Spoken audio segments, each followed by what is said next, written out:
Could you imagine if John McCain won the presidency in 2008 and then kicked 5.1 million families out of their house while he made the banks bigger, made Bush's tax cuts permanent, and took us from 2 wars to 7? The left would have been in the street fucking burning shit down.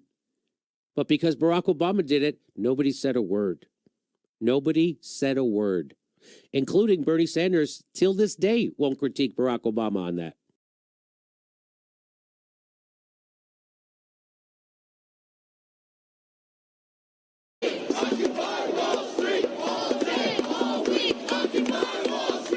It's our duty as Americans to fight for our country and to keep it, true to serving its people. And when it doesn't do that, it's immoral not to stand up and say something. Well, thanks for joining us. Let's just get right to it. Why would a limited strike against Syria be a mistake? Several reasons. First, it's not our responsibility. It's not our responsibility to act unilaterally. Secondly, it's not going to do any good. It's not going to change the regime. It's not going to end the civil war. It's not even going to prevent a new strike and use of chemical warfare. Third, it's expensive. And fourth, it's dangerous. It could easily spin out of control. A key argument from the president, of course, has been the Constitution calls for a vote, not just talking to people. Well, the idea of the Congress is that people vote. You don't just check with a few members and say, well, we check with Congress. You don't check with one member and say it's okay. The Constitution says that the Congress has the power to declare war.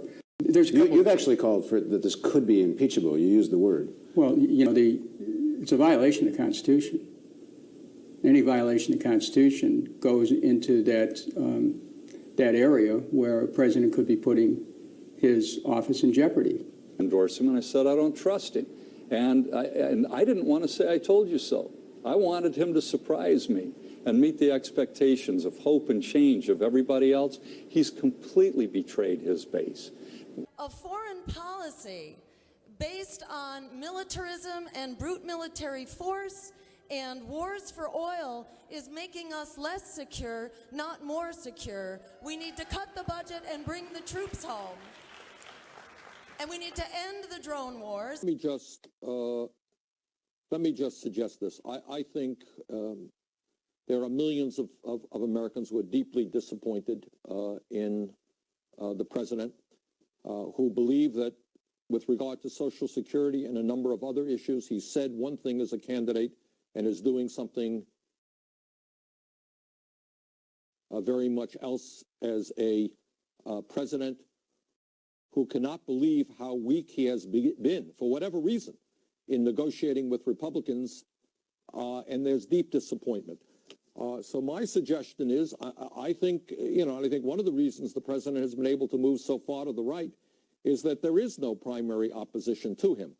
And I think it would do this country a good deal of service if people started thinking about candidates out there to begin contrasting what is a progressive agenda as opposed to what Obama is doing.